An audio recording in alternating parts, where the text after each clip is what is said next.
Hello, and welcome to The Fool and the Philosopher. The Philosopher and the Fool. I'm Cameron. And I'm Connor. I was very much tempted to say, when you say welcome to The Fool and Philosopher, I was going to say, like, the Inquisitor and the something here. I couldn't think of a good thing for that, but just like your other intro. Yeah. I feel like I have to do prayer, like lead a prayer every time we start the podcast. And so it just kind of comes out naturally of like, thank you God for this food and may it be nutritious. In Christ's name we pray, amen. I mean, welcome to I have to stop myself every time. I have a terrible idea. And I want your opinion on it. Okay. So, you know how there's a bit of a problem with like illegal immigration? They come in and then it's like, where do you send them? Like, because you have to send them back and then they'll just come back through, or like flying them, like if they're flying illegally and then it's like, I have to now fly them back, and that can be expensive. And it's just like this whole problem system wise, right? Okay. So I came up with a solution. Tighter border control. No, the solution. Hunger Games. No, that's closer. All right. So not only would it deal with them, it also discourage other people, which is 4 years in a labor camp or working on public works or countries. Like, you want to be in this country so much? Sure, fine. You get to stay here for 4 years working as a public servant, and we'll like give you food and you get to live in barracks. Then when that's up, you're now a citizen. Well, I think people might actually like that, because the whole point is that they want to live there and work there. And I think the problem is that the country doesn't have the resources to supply to its own population, or at least not it has a wealth disparity that prevents it. Well, in Norway, we've talked about this before, but so refugees in Norway get a house and an allowance. Wasn't that Sweden or something? Or? It's Norway and Sweden. Really? Yeah. Oh. But I know more about the Norwegian case, which is they have to go to classes, though, to basically teach them to be Norwegian. So they have to like learn to speak Norwegian, and it teaches them Norwegian culture and Norwegian laws. So the thing is, if they refuse to go to those classes and stuff, they lose the house, they lose the allowance, they still get to live in Norway. They just have to make their refugees? own way. Yes, this is refugees. Not immigrants. Not immigrants. Because I was like, I should just go to Norway. Give me a free house. Yeah. Yeah. So that's Norway. So it's basically like, okay, you're a refugee. While you're living here, you might as well learn to be Norwegian, because you might live here permanently. And so... Right. Wow. I mean, they're a super wealthy country as well. Yeah. And Sweden does something similar to that. But it's like the one case, the guy is like claiming to be a doctor, and he's like, wants to take a second wife. And Norway's like, well, we've looked at your credentials, and Norway's medical system is way higher than the country you came from, so you'll have to take some exams. And it's against our laws for you to have a second wife, so afraid you can't do that. You know about Norway's culture at all? No. They're really unfriendly people. It's weird. You wouldn't think of Scandinavia as being like this mean place, but they're not friendly to strangers at all. I actually heard a Norwegian joke like yesterday, maybe. Yeah. It was just in a YouTube comment, but a guy was saying, I love my wife so much I almost told her. But yeah, they like... So are they worse than Japan then? Probably about the same. Like, if you they have different ways of expressing it, though, I guess. If you see a strange... Actually, probably from my experience of Japan and from what I've heard of Norway, because I haven't been to Norway, I think Japan might be slightly friendlier. Well, Japan is slightly friendlier in the places it's friendlier, though. In Norway, like, you don't smile at people if you walk by them. Or you don't... you don't say hi, you don't wave. Yeah, Japanese people are friendly. It's just... They're very, very controlling of immigration and travel. Like, you know how countries have a limitation on how many immigrants they take in per year? Japan's is ridiculously low, but they actually have a limitation on how many tourists they take in. Like, they have a very limited visa in Japan. It's like, we're only going to allow so many people in. But I'm not talking about, xeno relations. Yeah. Foreign relations. I'm talking like... Yeah, just in general. That's what I'm saying, like... So Norway's just unfriendly, because Japan is... they'll like say hi to each other and bow and whatever. Smile at each other, greet people, that sort of thing. Yeah. But yeah, in Norway, no, you don't talk to strangers. You don't smile at them. You don't look at them. You don't make eye contact. No, you just go. You ignore them. So actually, before I get into that, I think on CBC I heard that you can actually submit podcasts to them, and they'll play an episode. Is that because I know there's podcast playlists that I listen to sometimes. So I thought they randomly get them, but I think they get Canadian podcast submissions, and then they play like an excerpt from an episode or something. Yeah, they do that. So but it's like they do it in segments. So it's like today we're talking about like police and detectives. Yeah, but I think you can just submit to them. Okay. So I think, we could submit your immigrant work camps to them or something. Or I was saying I think that's a bad idea. I wanted to hear your thought on it. Or, it's a bad idea because it wouldn't actually punish them. Hunger Games. I think they should be forced to build a pyramid. Well, that's sort of my idea, actually. Like the public, like forced labor, public works, like they build highways and stuff, and it's sort of like the pyramids thing. No, not useful things. Just build a pyramid. Oh, okay. One pyramid. It gets bigger the more illegal immigrants you have. It just keeps spiraling outwards. I see. And they have to steal the rock from their home country. Because we're not going to waste our rocks on the foreigner's pyramid. We have a lot of rocks. I mean, not every country does, but... And if they break too many laws within the country, then they get buried in it. Serve as they're the mortar between the stones. Okay, that's getting a little dark. Just a little. It's a bit too China. Yeah. You know how, like, in Russia, a punishment was getting sent to Siberia? Mm-hmm. So, like... I don't even know if we have the infrastructure, but like a punishment in Canada is like send them to the Canadian Shield. I don't think the Canadian Shield's that bad, is it? There's just nothing, like no one lives there. Oh. It's like barren rock and like steel pools and uranium mines. Yeah, uranium mines. Send them to the uranium mines. Yeah. As punishment, you will be sent to the uranium mines. So the most advanced and cool looking mines on the planet. Don't they just like pour acid on the ground and... Oh, it's a little more. Wait for the uranium to float to the surface or something? No, it doesn't float to the surface. Uranium floats in acid, right? No. But uranium mines are usually they pour the acid down to break up and they extract, and the end result is these giant tunnels basically going down into the rocks, and then they put cool things down there like the world's biggest dark matter detectors in empty uranium mine. Oh, but not as a part of the mining process. No, it's like it's they have to worry about dark matter. No, the dark matter detector is. Boop, boop, boop. Get out of the mine. The dark matter's off the charts. We need to get out now. No, it's like because they need it to be lower down. Get the breach doors now. Yeah, that's one of the uses for empty uranium mines. You know what the other use is? Putting uranium back in. Yep. Yeah. Yeah, just put... I actually remember... So there's this place in France, and it's it was like a parking lot, but it's basically like there's these little capsules, and it's where all their expended like nuclear waste goes. And like each one of these is like a huge amount of power was expended from this, and like there's this huge place, and this is like basically where I think 50% of their nuclear waste goes or whatever. So this area that's like supposed to last them as well, like another 10 years or whatever, it's so small compared to the Canadian nuclear waste facilities. Like ours are massive. That's actually, I don't know, you call it an import of Canada? Like other countries pay Canada to take nuclear waste and just bury it in rock. I think there's a term for that kind of thing. I don't think it's import, but yeah. We're the top exporter though of uranium. Yeah. And we're also one of the top importers of expended uranium. Wow. Actually, one of the things, like, I don't know if it's uranium, but we're taking thorium now from countries. Like, when they were finished with their reactors, they don't have nearly as many thorium reactors as Canada, so we're like, we'll take those. We can actually use this stuff. Can do. Mm-hmm.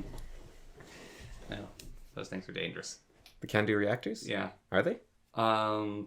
There's something very special about them. Oh, I see what you mean. Yeah. Like you can turn them into a nuke building facility in less than a week. Yeah.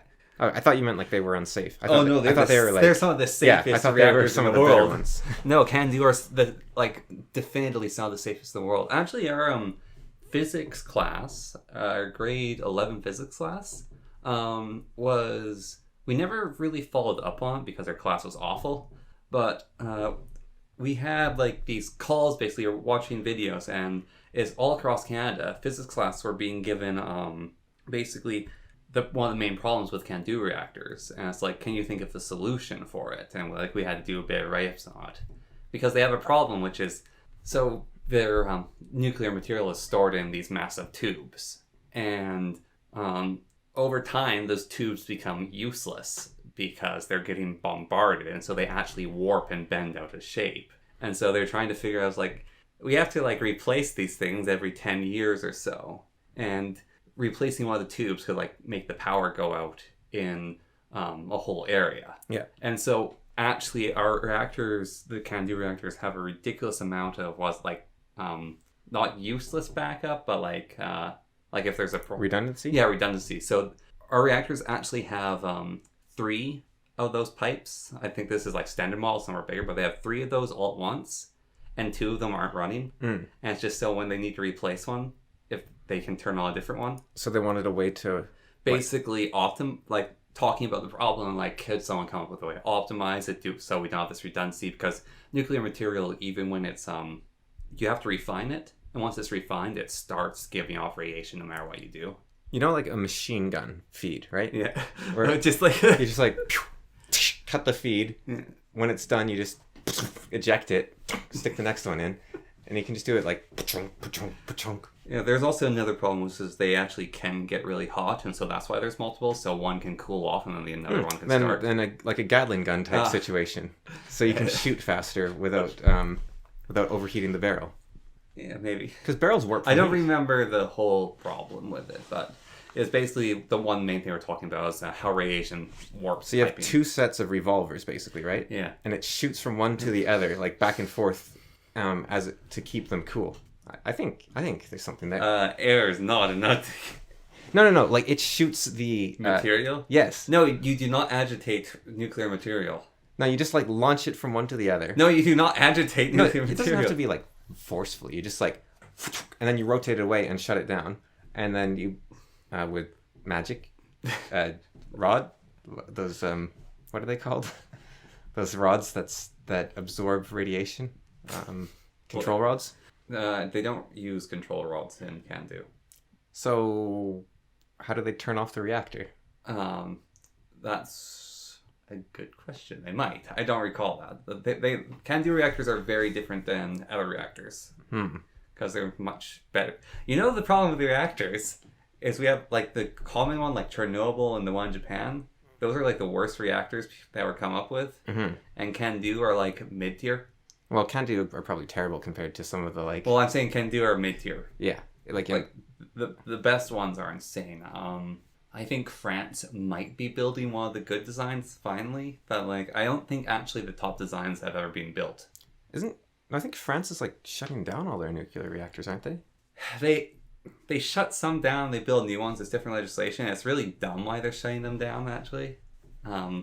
Because there's worries about how they might like impact the environment and the areas around them. I don't think that's dumb. Like look at Chernobyl. I guess. That's very affected. Yeah. Or Long Island. Or Fukushima. Okay, you've named all 3 nuclear reactor disasters. And you know what? I can't name any cold reactor disasters. Those are going to be there for a very long time. Yes. Like, so the thing is, right, is it's a tiny area. Yeah. But if you permanently ruin a patch of Earth, it doesn't really matter how small it is. Thorium reactors, if they melt down, don't do that, though. Yeah.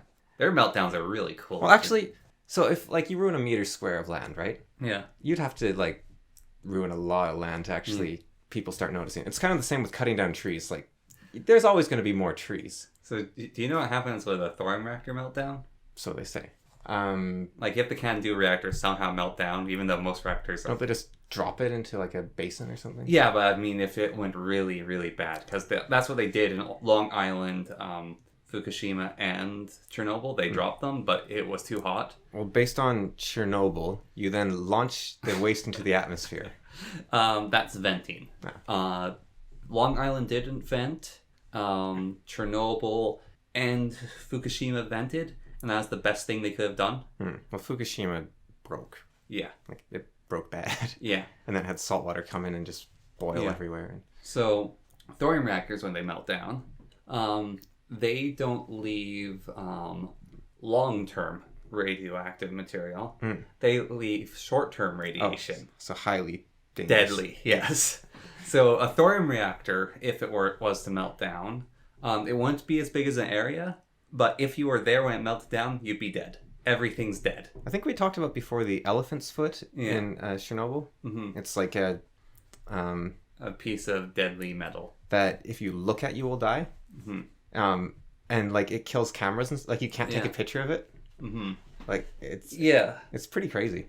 Yeah, like, there's like a Medusa just lurking in a cave.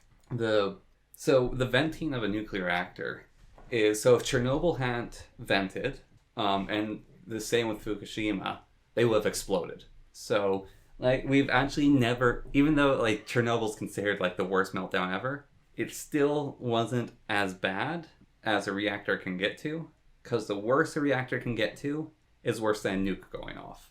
That sounds bad. Yeah. That sounds really bad. That's highly unlikely, though. Although, like, the solution, right? So it's like, oh no, the reactor might go completely critical, vent it, and so eject poison into the air. Right. Yeah, that doesn't sound great. It kind of reminds me of when they invented the nuke. Mm-hmm. And so the science behind a nuke is you cause a massive explosion to ram one piece of radioactive material into another. Yeah. And that causes the atoms or the molecules to split, the atoms to split. Yeah. And break apart. And that the energy from the atoms breaking apart causes the atoms explosion surrounding them to break apart. And that causes the ones around them to break apart. So the thing, and that's also a huge release of energy. Yeah. All you have to do is break one atom, and then the atoms will break the atoms next to them. But breaking a bond, just breaking one bond, is already a huge amount of energy. But that's what I mean. Yeah. You're breaking the bond to create enough energy to break the bonds of the surrounding atoms. Yeah. But what that means is that they didn't know if it'd stop. Yeah, they weren't sure if it would stop. They were pretty sure. Yeah, but it had the potential to light the atmosphere on fire. That's what they theorized. It could have just turned the Earth into a tiny sun and then reduced it to nothing. Yeah. Like, I don't think they thought that would happen, but it was possible. They actually had that worry again when making the hydrogen bomb. Yeah. Because the hydrogen bomb is setting off a nuke to fuse two hydrogen together. But I don't know if this was their logic, but I think it was probably something like this. We're like 95% sure or 99% sure this won't go out of hand. Yeah. And if it does, no one will blame us.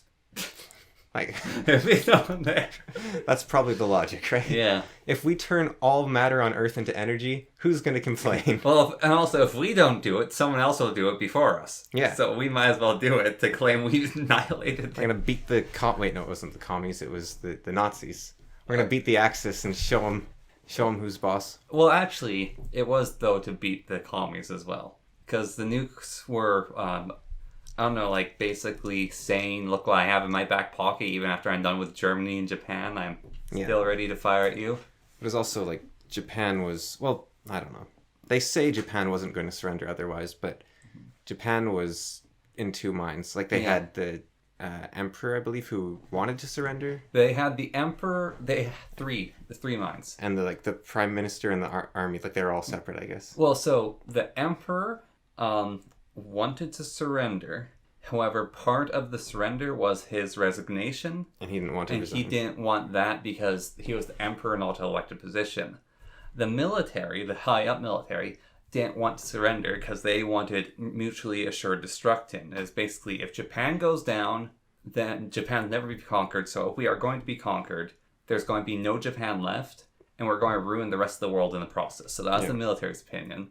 And then the ministers, which represented the people, and the people themselves, had already been really hurt by the firebombing. And it's like, we want to surrender, but we will continue fighting until you let us surrender. So it was, Japan wasn't a case, like, one of the things they were worried about was having to fight for every inch, because Japan was fully ready for every single citizen to be armed with a weapon to fight the United States when they tried to invade. The United States military was terrified of invading Japan because those islands, in the Papua New Guinea. Yeah, those islands took forever to take back, were really costly. I wonder... that was like small military presence on those islands. They didn't want to do that across all of Japan.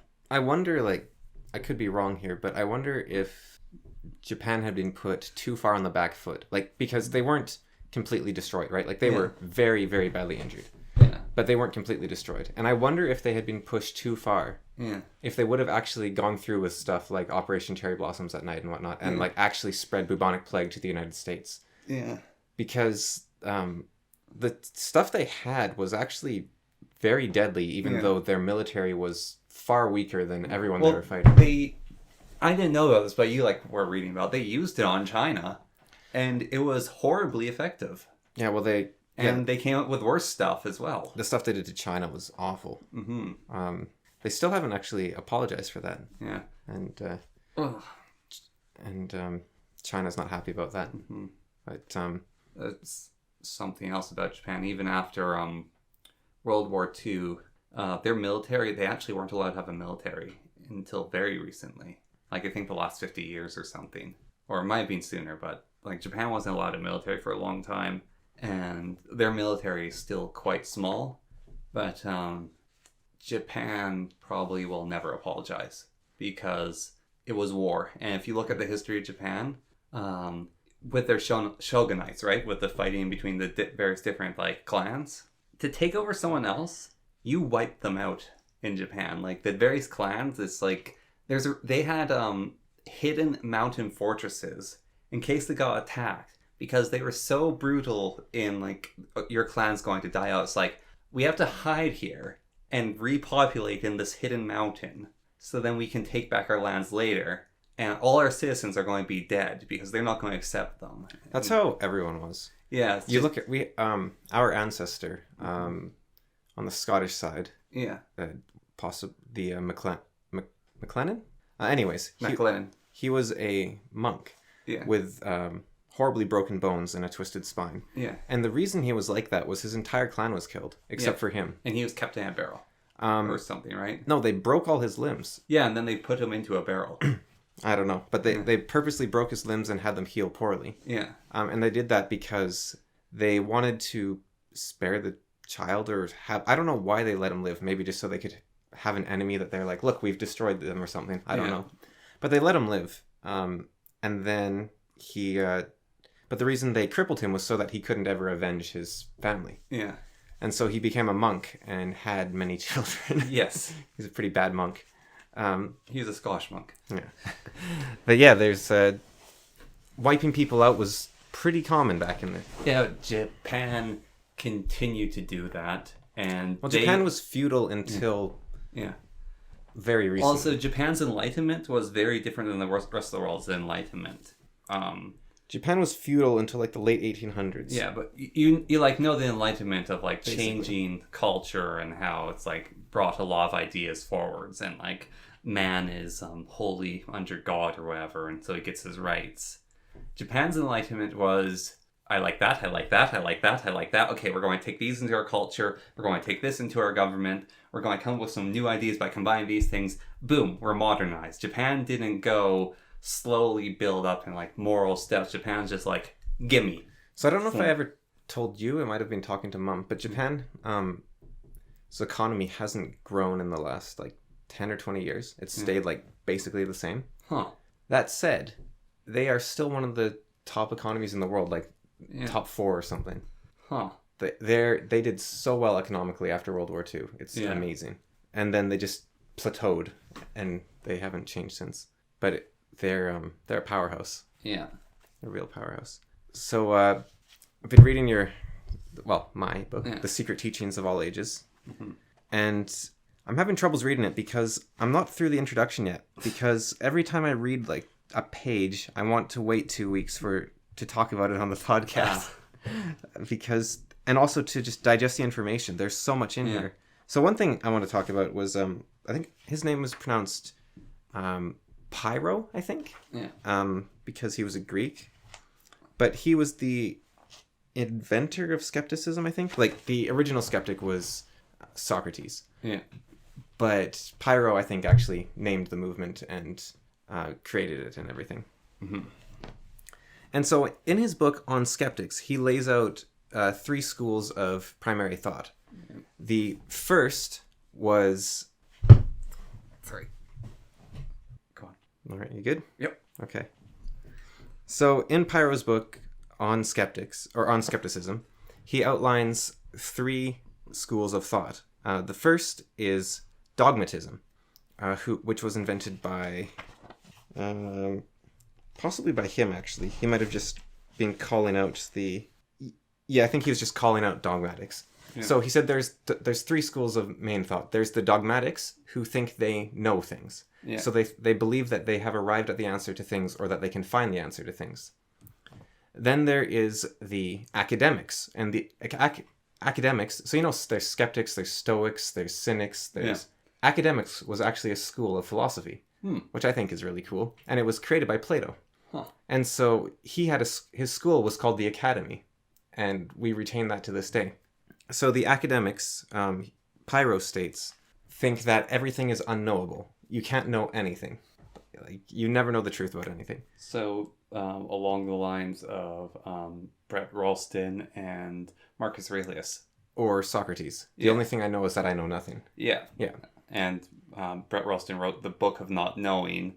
And Marcus Aurelius, although he said he knew a lot of stuff, he's like, there's still a lot I don't know. Yeah, no, he would probably be more of a dogmatist, actually. Because academics think you can't know anything. Like, nothing is knowable. You can't know the nature of anything. And then the skeptic is someone who thinks you can't know anything, but they keep trying to find out anyways. And so they continually look for the answer. And so what skeptics believe is that every truth has an opposite and equally valid truth. I'm skeptical about that. I don't know if skeptics are like that. Sorry. So if you think an equal and oppositely valid truth. Yeah. Sorry, an opposite and equally valid truth. Right. So if you say fire is hot, it could also be true that it's cold. And so they believe both are true. Or not that they're true, but there is... so every argument you can argue either for or against. And in both cases, you will be doing so logically and from a place of genuineness. Yeah. And so a lot of skeptics, you look at like someone like... I don't know, internet skeptics, Richard Dawkins, Carl Benjamin, Sam Harris, I think. Yeah. Maybe not Sam Harris, actually. But a lot of them are... Actually, Sam Harris, sort of. I'm on the fence with him. Yeah. They aren't skeptics under the original definition of skepticism. They're dogmatists who go against the mainstream narrative. Yeah. Which is different from being skeptic. A skeptic doesn't know the answer. So that would be someone more along the lines of Jordan Peterson or don't know. There's probably more out there. Yeah. Us, yeah. I think, on our podcast. There's a lot out there. And when I say that, it's more the side of these people I've seen. I'm sure they're much more nuanced than that. But if you state that this is wrong, this is the right thing, that isn't skepticism. Yeah. You can say this is wrong, but you don't know the right thing. You can only undermine society, basically. And you can argue you say you can argue for something, and then you can argue for the other side, as long as you're being considerate. Yeah. Like, there's playing devil's there's two ways to play devil's advocate, right? So, and I think both ways can be very frustrating to people. I mean, devil's advocate is, by its very nature, can be quite frustrating. It's like devil's in the name. But one of them is you try to argue the opposite to what you believe or like what's common, and you argue it to lose. Yeah. But you're still playing devil's advocate. It's like, this is the argument against it, but I'm... So you're straw manning. Yeah, but not entirely straw manning. But if you're arguing to lose, I think that's a straw man. Okay. But that's one of the ways to be devil's advocate.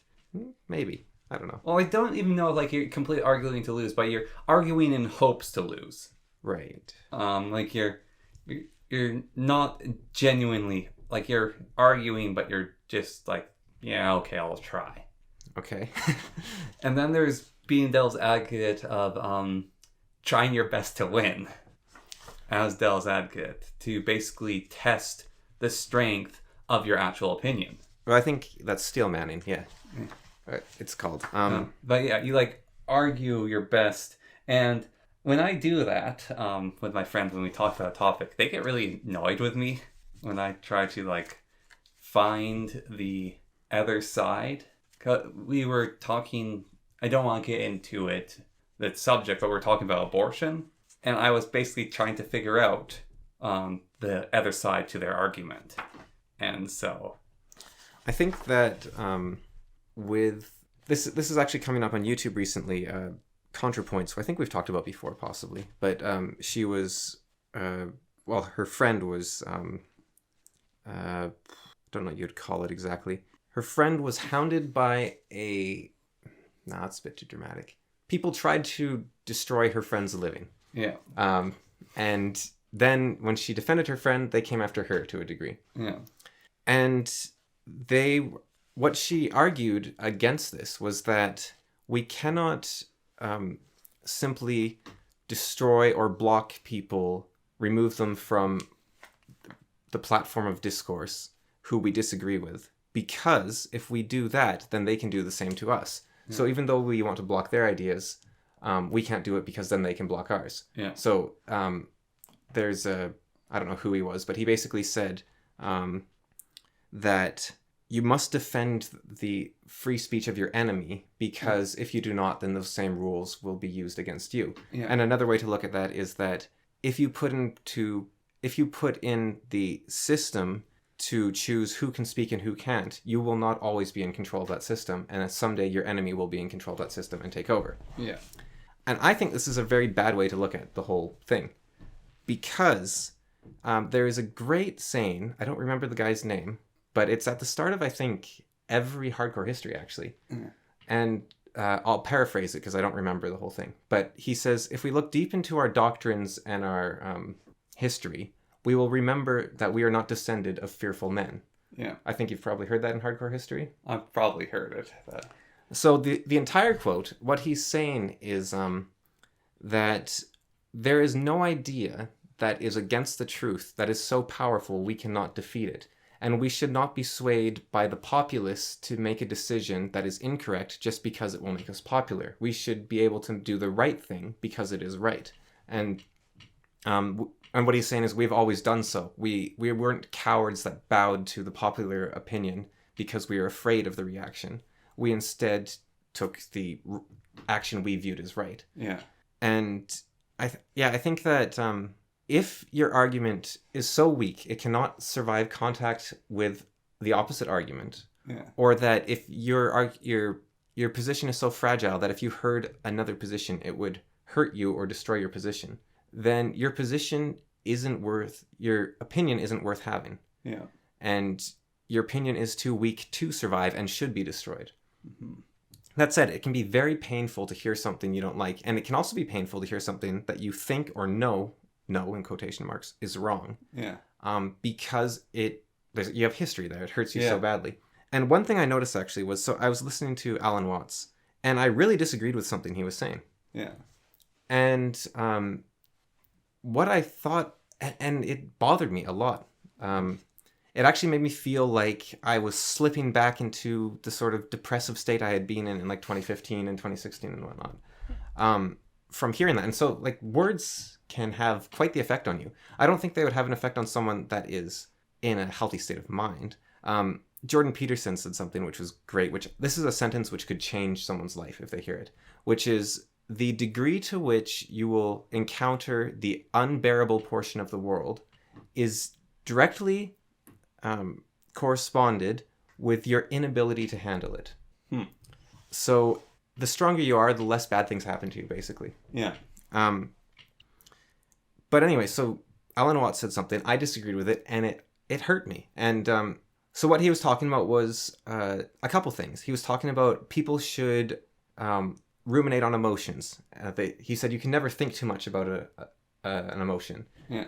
And I disagree with him. And he said that you should do two things in your life. You should, I don't remember what the second one was, but you should think about death, like deeply into death. And I disagree with him in the sense that sure you can do it, but I think the trick is not thinking about it personally. Like it's something I'm always thinking about. So not thinking about it is the greater thing in my mind. And he said you should follow an idea all the way through and look to the very end and see where it takes you. Yeah. And I disagree with that as well. If you look at successful marriages, they often find that the best thing to do is to let small things lie. Yeah. And if you follow an idea to the very end, then, you know, maybe you're digging too deep, because at the bottom, like he even says, like if you go deep into yourself, into your emotions, this is something he says, and I don't understand why he thinks this is a good thing to do to yourself. He says you're like an onion. You peel back a layer, and there's another layer, and you peel back that layer, and so you realize, oh, my motivation was this, and my motivation was this. And you peel back that layer, and when you get to the center, an onion is a weird kind of fruit, because you finally get to the center of the apple, and there's the seeds, or you get to the center of a peach, there's the core, the pit. You get to the center of an onion, there's nothing. Yeah. So you dig all the way through, and at the bottom, there's nothing. It's empty. And it's like, why would you do that to yourself? Like, I don't think that's that was a very weird... Excuse me. That was a very weird thing to say. The final thing I disagree with is that he said you should never have a job. You should only have a vocation. Because jobs are just a way that you are pursuing money for the sake of money. And I disagree with that very strongly. Because I don't think you need to be in love with the thing that brings you sustenance. I think having food and being able to provide for yourself is a virtue in of itself. Yeah. Even if it isn't your like ideal dream state or something and you love every moment of it. Even if you hate your job, if you are providing for yourself and your family, you are doing something great and virtuous. Now, if you're pursuing money for money's sake, that's something entirely different. Yeah.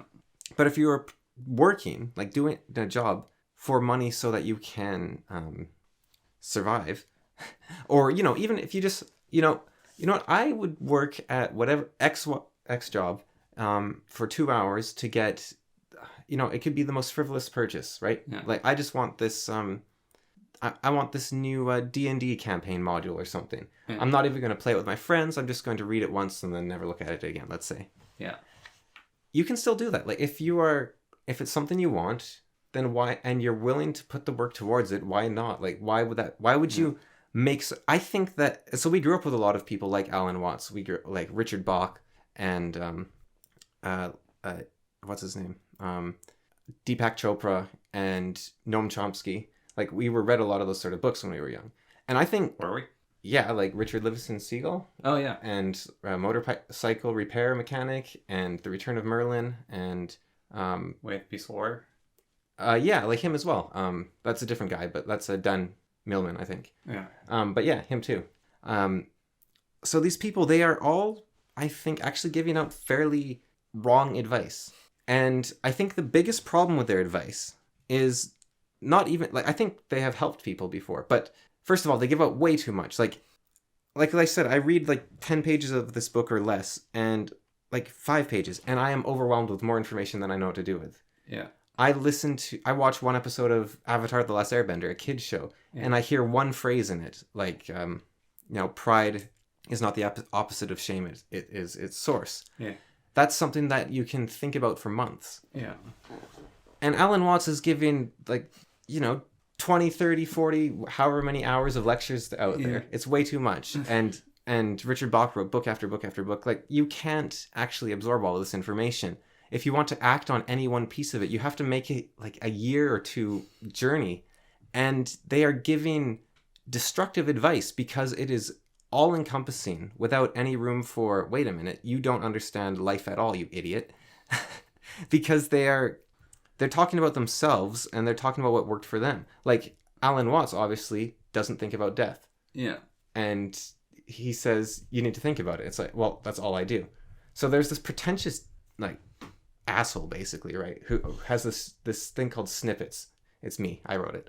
And I wrote when I was, I don't know, 18. Mm-hmm. It was something like, there's 3 things I know to be true. You are going to die, I love you, and I can't remember the 3rd one, right? And you know what? I like to go back through those 3 points because I disagree with, like, all of them, except the one I can't remember. I don't know what it was. So you disagree with the 2. So, I love you. I don't know who you are. You're probably a jerk, right? Like, Now, the concept of all humans deserving love, Yeah. maybe. I might agree with that. Maybe. I'm not sure if they do, but that is a much more strong opinion. But me personally, I think that love is actually something that... You have to earn. Yeah, you kind of have to earn, but it's also something that it should be... It's something that you actually have to put work in to give. Like, Yeah. I don't think you can just love everyone. You'd exhaust yourself. Like, maybe you can care about everyone, hope the best for everyone, but it depends on your definition of love, I guess. But I think all people deserve someone to look after. Like, not to look after them, but it's nice to have people care about you. The Bo Burnham's song, which is, I think, like the perspective of God or something, and he even admits, like, how pretentious am I, like, writing a song for pretentious God. But one of these lines is... my love is the kind of love you have to earn, and when you've earned it, you won't need it. Yeah. And I don't know what to do with that line, but there's definitely something there of you are enough once you have once you've become worthy, I think. Yeah. And I think that's the whole point of religion is as long as you don't see the man behind the curtain at the end of it, it works. Yeah. In a way. It's the same thing, like as long as the infinite stair doesn't have a top that you can stand on top of, it works. Yeah. And I think that's the same with like, here's the thing about Christianity or probably any religion. If you marry and you swear your marriage to Jesus, like you're married before God, God can't break the marriage. If you leave vengeance to God, if you love your neighbor as God says, if you follow the teachings of God, things actually do work out. Because the whole point of the system is to put something in front of you that makes you a better person. You're putting onus on someone else. No, you are putting greatness on someone else. And it's not someone like if you put greatness on your father or your boss or something, you can someday overtake them, and then your whole system is destroyed. If you put your greatness on perfection, on the unattainable, then you can follow it to the very end, and you will just become a better and better person. And with a marriage, you've married to God, like when you marry under Christianity, which means you can't break this because this is a vow to God, which means... So imagine this, right? There's a game that came out called It Takes Two recently about people who are turned into puppets and they want to get a divorce, but they have to work together to survive as puppets for however long to stop being puppets. And I think if you're in that situation with someone you didn't like anymore or you're breaking up with or something, you'd be like, yeah, we're going to have to work together because this is horrible. There's something much bigger. There's a much bigger problem than our marriage right now. There is us literally being disfigured and shrunk and destroyed, and our lives are in danger, right? It's like if you're angry at a friend or there's someone you don't like. If you're in a war zone situation together, you're going to work together with them the best of your ability, and they with you. So the thing is, when you enter a marriage, you don't like each other anymore. You're actually in it together because you don't want to tick off God. You have to make this thing work. Like, you have a much bigger problem than your marriage. You have a vow you made to God. And so you have to do everything with your partner to make this work. So a story from Jordan Peterson's third book is, his father, I think, or I can't remember if his father or his father-in-law, but anyways, every day he'd like come home at some point and they would have lunch, and they'd have them on these tiny little lunch plates. And so each day it's like, just come home, have a lunch. And then one day he just snapped. It's like, I hate these gone down tiny plates. Why do we have them? There's like nothing about this at any point. But he just like flipped out. It's like, I hate these plates so much. Can we get rid of them? They're too small. They're useless. And what he's talking about there is, no, you were saying earlier about like, you have to like let tiny things go. But it's like, if there's a small thing that you absolutely can't tolerate, like maybe it's the way that like someone snores or whatever, or maybe it's like every single morning like someone drinks tea and they go and it just like annoys you, and you're married to someone, you're going to be with them for the rest of your life. And so you just have to make it work. See if you can do something about that. Talk to them. Like that's, you can talk to people. People are like the whole thing with the plates, he's basically saying like he could have just like gotten rid of those plates a lot sooner. It's like, it's just such a small thing. But so that's where I want to tie actually Jordan Peterson's great, because I want to tie all this back to dogmatism and academics and skepticism. Because I think that Noam Chomsky and Deepak Chopra and Richard Bach and Dan Millman and Alan Watts, they have a lot of very insightful things to say. They're very smart people. They are dogmatists. And the problem is that they are people, they're respectable people. The things you say, you trust. They say you trust. Yeah. Which means when they say something that goes counter to the narrative of everything you believe true, it hurts. Yeah. Because this is someone telling you that you are wrong. And because they have so much authority and so much gravitas, you wonder, okay, maybe I am wrong. But the problem is that, and sometimes that's a good time for self-reflection. Yeah. But the problem is sometimes you have escaped the trap that they are describing. Yeah. And now they're telling you to get back in the trap. Mm. And that is where the problem comes in. Which is why someone like Jordan Peterson is the kind of person to listen, not to listen to. Like, I don't mean like to obey. I mean, he's the kind of person who, if you need to take advice from someone, take it from someone like him, because he doesn't have the answer. Yeah. He is having a discussion in the moment, and he is guessing as much as you. Yeah. And he is thinking things through as he talks. Yeah. He is not telling you, this is the way things are. This is the way things are. Plus, that's really annoying. I don't know why we let people get away with it after a point. Like, well, he's Deepak Chopra. He can give me life advice. Yeah. It's actually... I did this to a friend the other day, and you did this to me when I was trying to talk about death, where it's this really annoying thing, and I did it to a friend, and I kind of feel bad about it. But they say something negative, or whatever it might be, and you say to them, and like you change your tone of voice to be all wise, and you're like, well, you don't actually know the future, and it could be better. And it's like, shut up. Like, you're what do you know? Yeah, exactly. Stop trying to act like you're better than me. Like, just have a discussion, right? So, everything's terrible. Yeah, what's going on? See there, that's what you do. And okay, what works for me? Like, you talk it through with them. You are not the sage descending from the mountain to maybe you aren't, but I. And like, if the Dalai Lama says something, even then, I think you should be like, I don't know. The thing about the Dalai Lama is he might not actually just dictate stuff, because he's actually wise. See, a real wise person doesn't dictate anything, because they know that they don't know. And so they are either a skeptic or an academic. And Pyro believed that the dogmatist was the enemy of the skeptic and opposition to the academic. Because dogmatism... it's pretty crazy, right? Yeah. And I think, like, religious leaders and whatnot, like, that is where churches go wrong and where religions go wrong, is where a leader says, well, I know the word of God. Yeah. Do you? Did you talk to him? Did he come to you in a cave and tell you things? Like what happened? And even then, maybe it's the devil in disguise, saying that isn't God. I think the idea is that in Abrahamic faiths is that you're a prophet. So if you can predict the future accurately every time, then God has been telling you what's going to happen. And so then that's how you know. Because you do need a way to, like, verify slightly. Yeah. That's a pretty good one with prophecy. Yeah, so false prophecy is a sin. Well, that's actually a really good reason that false prophecy would be a sin. Because it's the same reason that Noam Chomsky and Deepak Chopra and whatnot, like, because you're saying you know something when only God knows things. Yeah. So the only way you can know things is if God talked to you. And so that's why gambling is a sin, I believe, because you are prophesizing that you will win. That makes gambling being a sin make a lot more sense.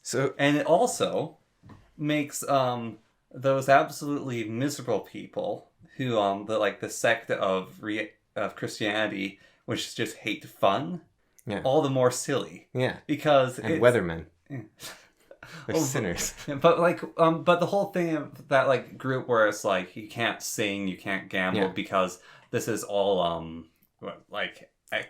not excess, but like I don't know what the deal is. But like, basically, you're having fun, and so it's wrong. Prophecy is wrong gambling's wrong because it's prophecy. I like that a lot. So the Bible, if you look at it the right way, is got a lot of stuff in it. So here's an interesting one, right? I'm going to phrase my least favorite story from the Bible, I think, in a totally different way. Yeah. Okay, so I'll just hypothetical first. Yeah. For you. So if you have a son, right? Yeah. And through the right actions, you could teach them to be like the next Marcus Aurelius. Yeah. Or the next Jesus. Yeah. Like, they would be a boon to the world, the greatest person to have ever lived, as long as you were a good enough father. Yeah. Okay. So the question is, what would you do to allow them to be this strong and this this good and this great. So they are the greatest thing there is. So they're an embodiment of God. They're God, basically, right? Because they are the goodest person ever. Yeah. So, for example, if they did something reprehensible, would you call them out on it? Would you say that is wrong? And even though they might hate you for it or be annoyed at you for it. Yeah. And I think the answer is pretty obviously yes. Like, this would make them good. This would make, or this will help them anyways. And even if they don't like me for this, and that's kind of the basis of parenting, is you do what's good for the child, not good for your relationship in a way. Yeah. Well, I think I don't know if that is the basis for parenting, but maybe it should be.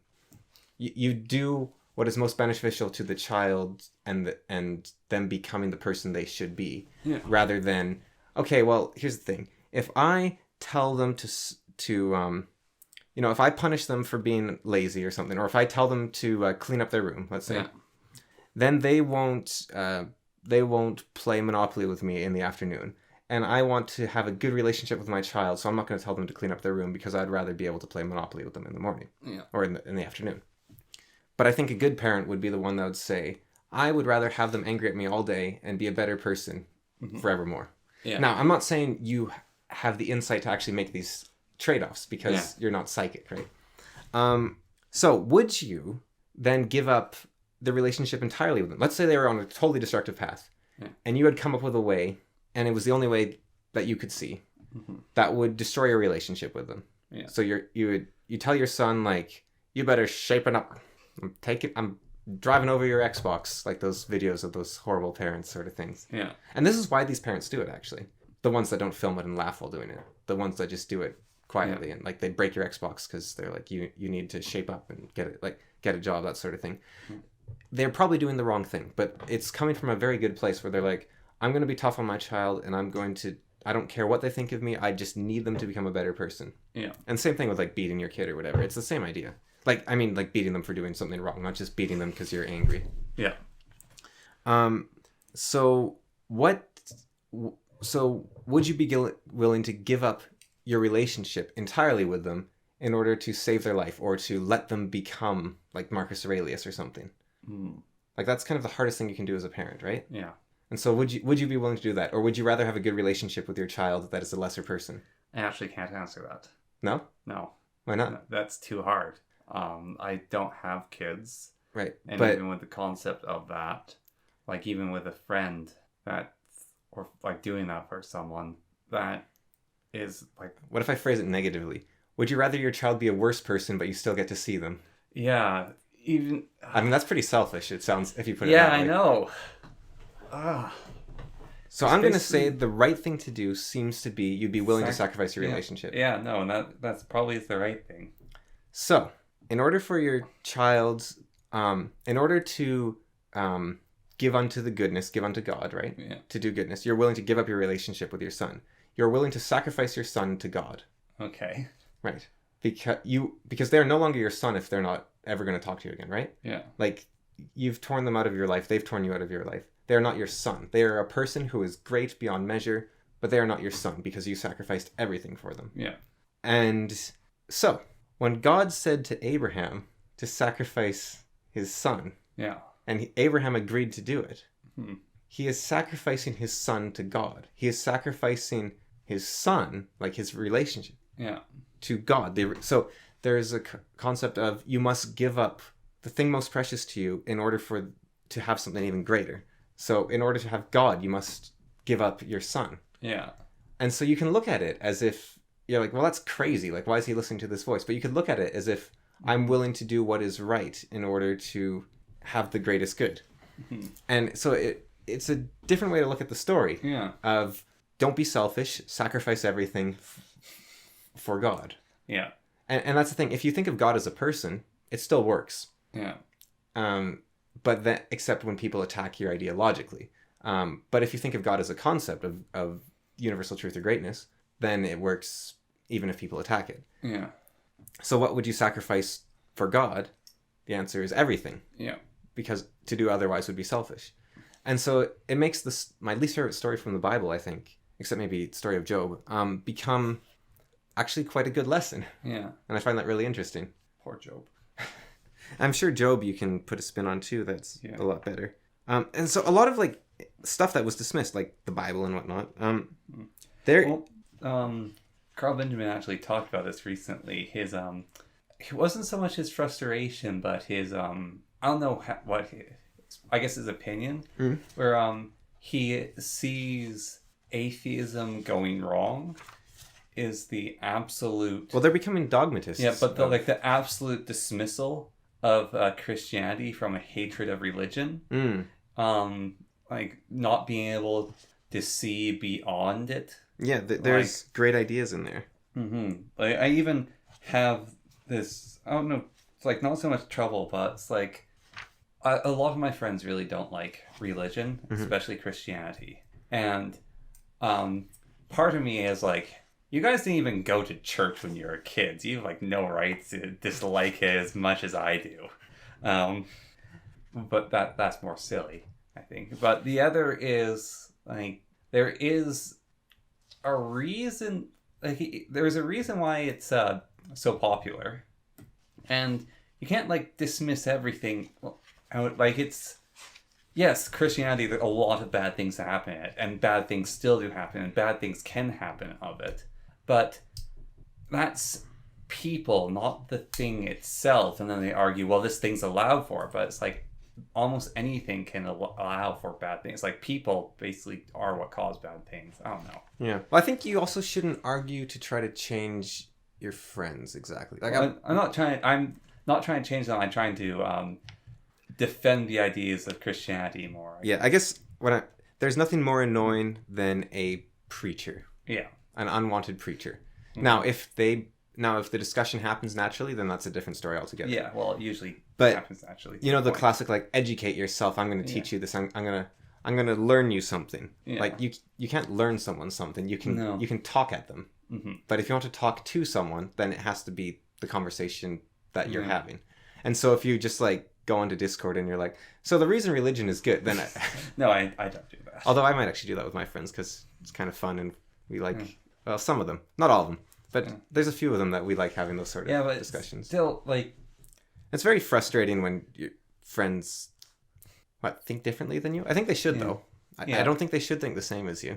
I think close-mindedness though. I think what's frustrating or even upsetting is when they think differently than you, and you get the feeling that they think you're lesser because of the way you think. Well, I don't know if that's a friend. Yeah. Well, it's like that worry or like when the amount of disdain you can hear in someone's voice or abject hatred for something that you don't see that way can hurt. Yeah, definitely. No, I think it can hurt a lot. And I wonder. And I like some subjects I just don't talk about because it hurts too much. Yeah, I know what you mean. And I think that is there is a question there of should they be your friend, and I think the same thing sometimes. Yeah. But you don't know everything. Yeah. And if they seem like decent people, I think that is another thing to consider. Yeah. Well, my friends are for the most part decent people. But I think because there's just I have friends that I disagree with on basically I probably agree with like Genghis Khan on like 99% of things. Yeah. Just like there's a tiny subset of things I disagree with him on. So when I say there's friends I disagree with on everything, it's actually we're basically identical, except in like this small area. But the thing is with these, so two different kinds of friends, right? These friends I disagree with basically everything, but that's fine because we have the same axiomatic belief of openness and discussion and willingness to change. Yeah.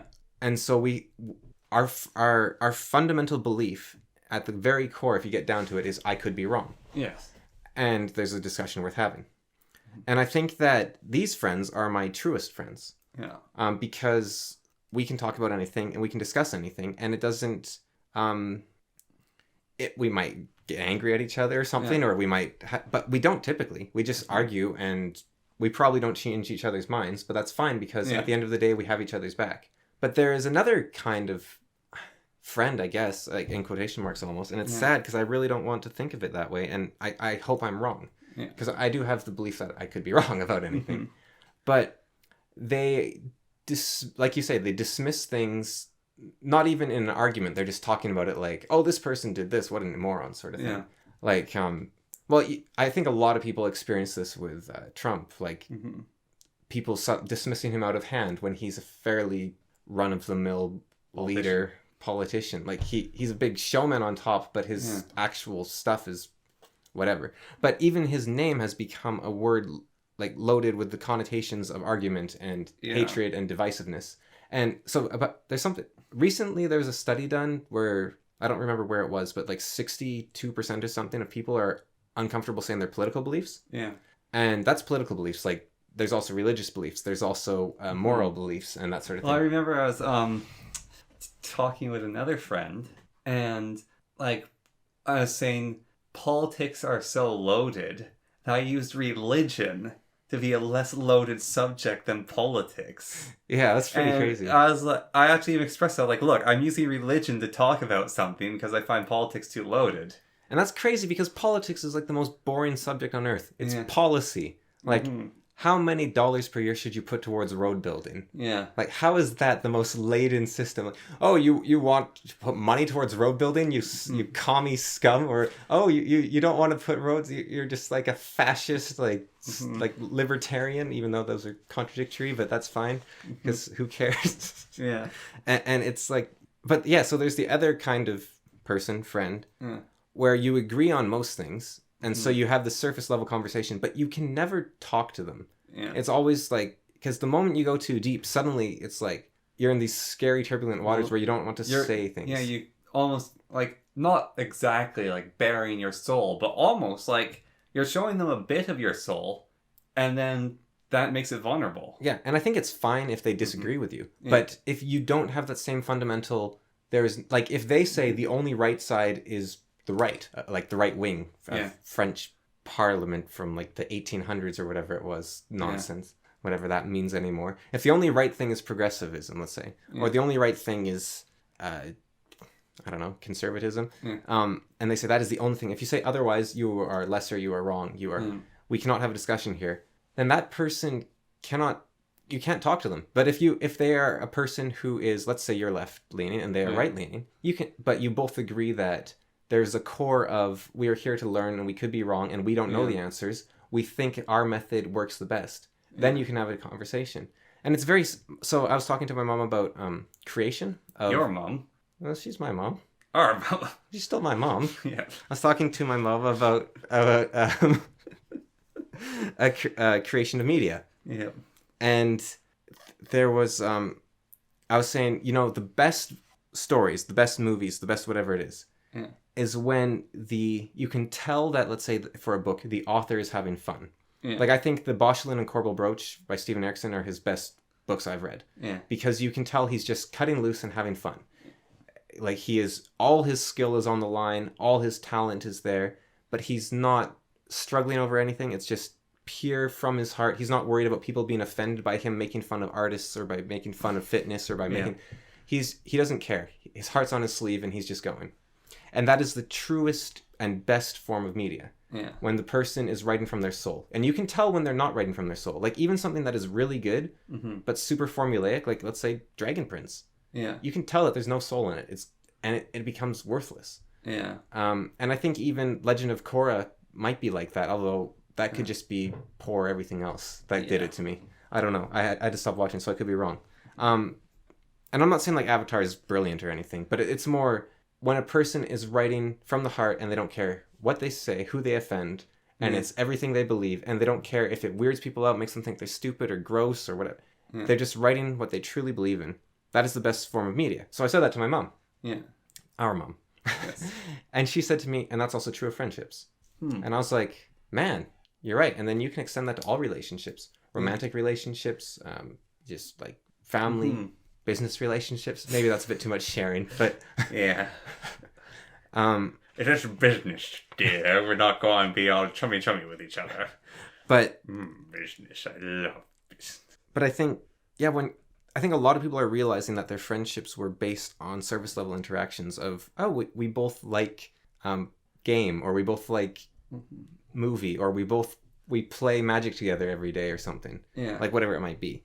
Like, we're both massive Marvel fans. We go to all the Marvel movies together and we read comic books together, let's say. Yeah. It's like, and then you realize, we we are both left-leaning, let's say, but we have a fundamental fissure in our relationship, which is that we do not have the same axiomatic belief about being able to discuss things. Because one person believes, like ContraPoints, that it's okay to ban people as long as they're the right people. Yeah. And like I said, you can say, oh, but who's the right people? But that is a shallow argument compared to, you coward.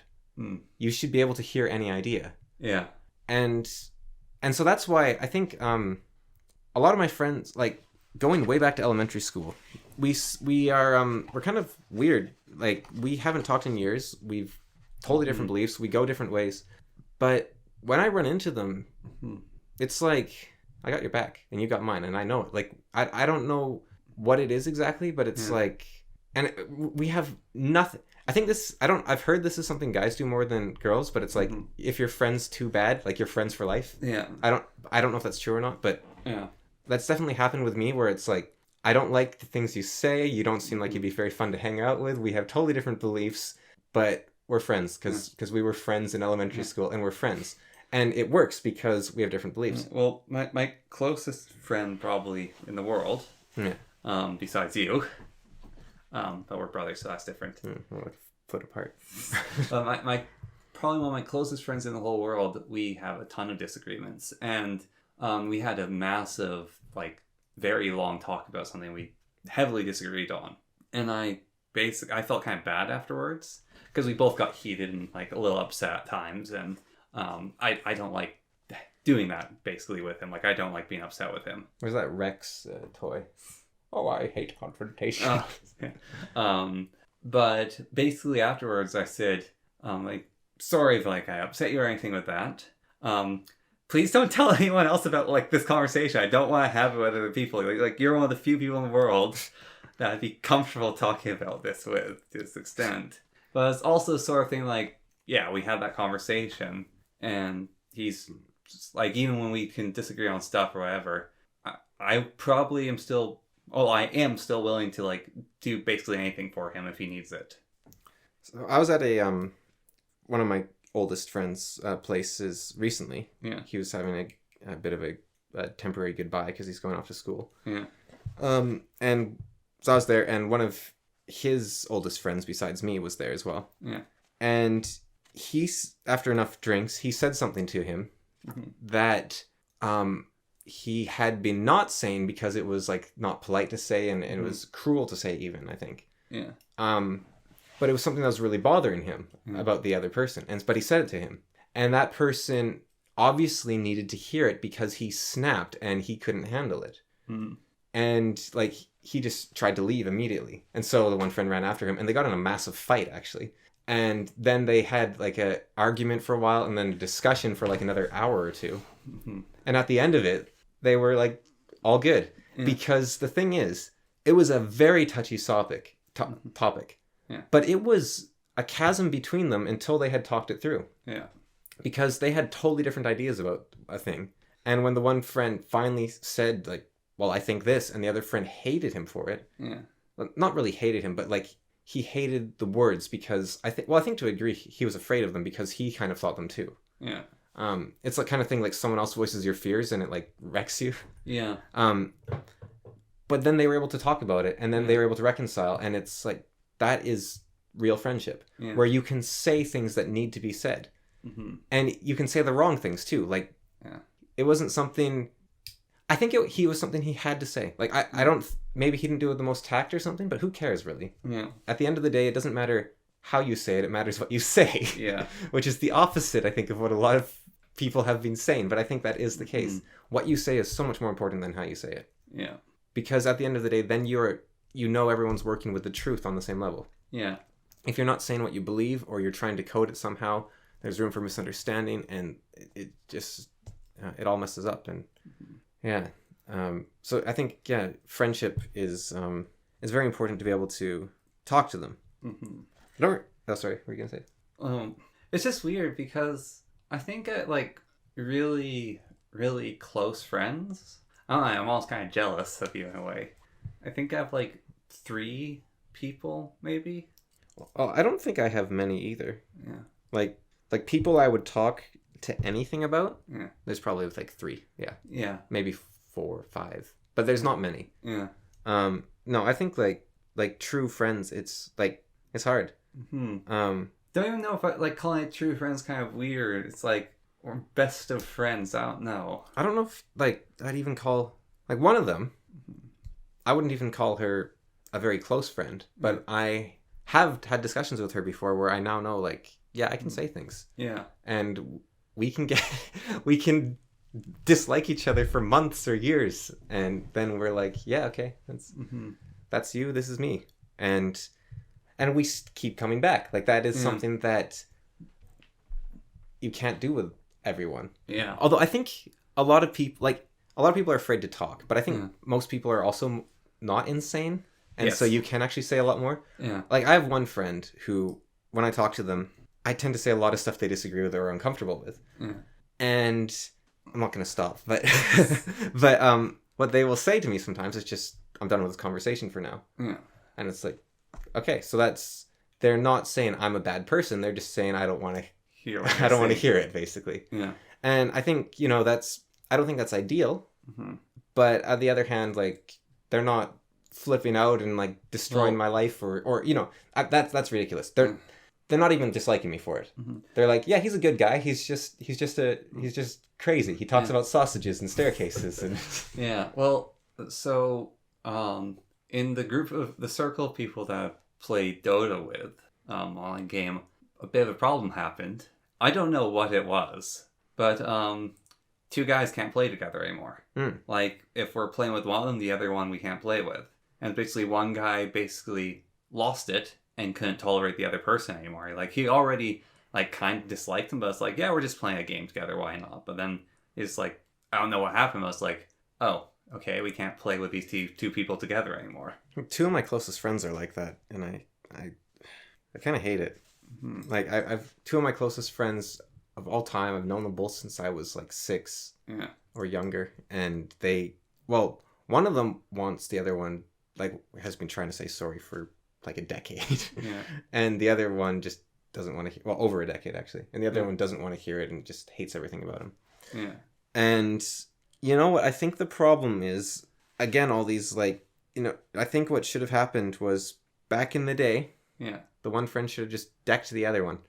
I think they would actually be friends to this day, but he held back because it's the right thing to do. You don't want, and then that just grow. If your friend bullies you, right, and you just smack him like right off the bat, they're like, oh geez, I did something wrong.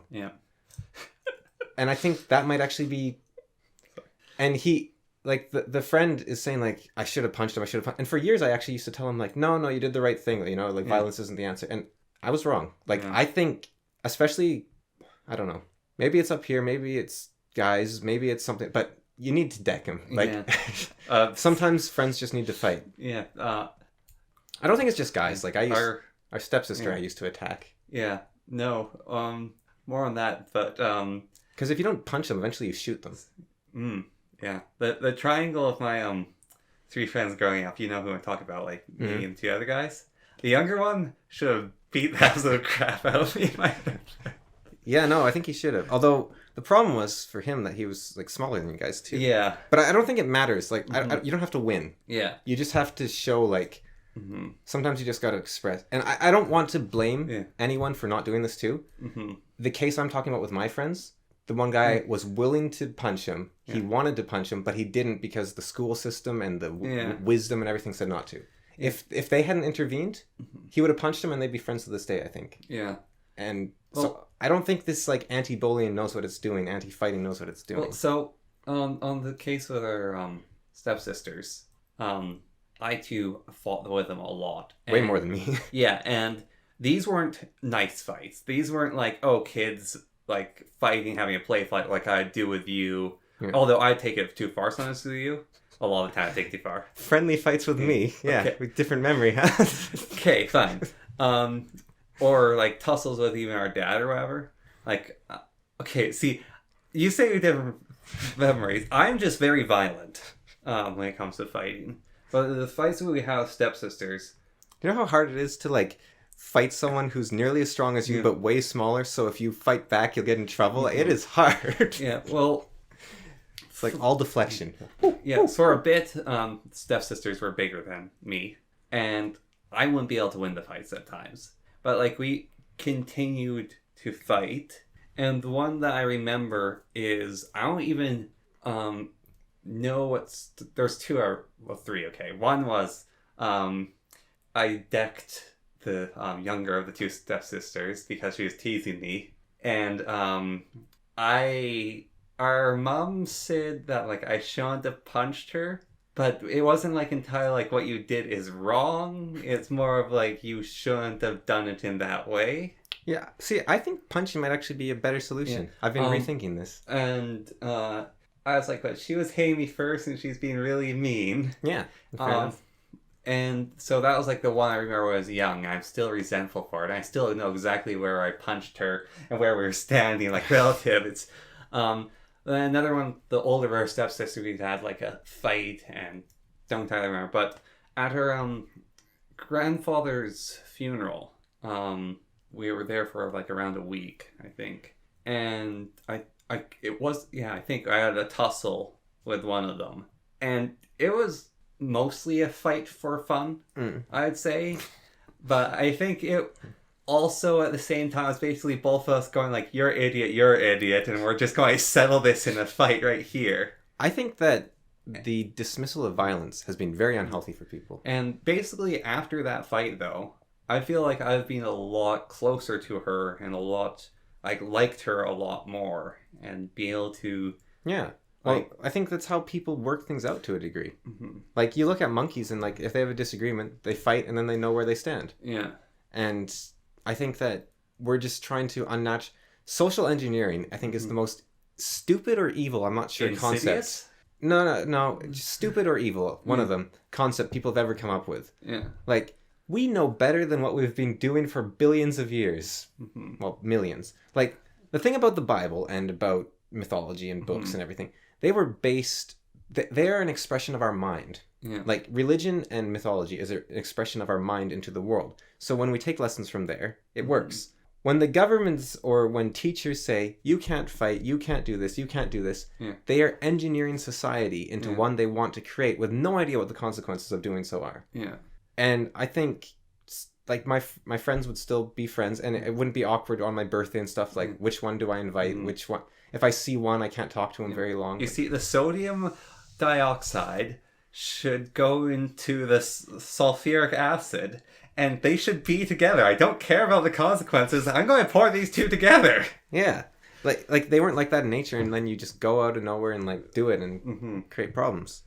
So, actually, speaking on, like, advice and whatnot, I guess, and relationships, I had this funny thought, which ties into another thing. So, first of all, I've had a few, like, people disagree with me quite... Well, not many, but, like, you know, because nobody listens to the podcast. Yeah. But two now that disagree with me quite heavily on bullying. And you, I think, also. So three, maybe. Yeah. So here's what I'm going to say, because I've had this thought for a while. Yeah. So let's say there's a forest, right? And you go hunting in the forest. It's a dangerous forest. It's got a lot of cliffs and crags and whatnot. Yeah. And one hunter... Like, hunters go in every day. Yeah. One hunter comes back with, like, a deer every day. The other hunter comes back with like a broken leg and a broken arm every day. Yeah. Why on earth are you taking advice from the hunter with a broken arm? Like, I wasn't bullied. I know what I was doing. You guys all suck. Like, I went the same place as you. I had this... I stopped getting bullied. Yeah. Because you started being like me. No. You formed your own gang. No. Not that I had one. No. I had our grade 6-7 teacher. So... I talked to the music teacher, who was also my tutor, and she got really mad at the grade 6-7 teacher for letting this go on. And that man had absolute power over 99% of his students. And so he basically stopped the bullying.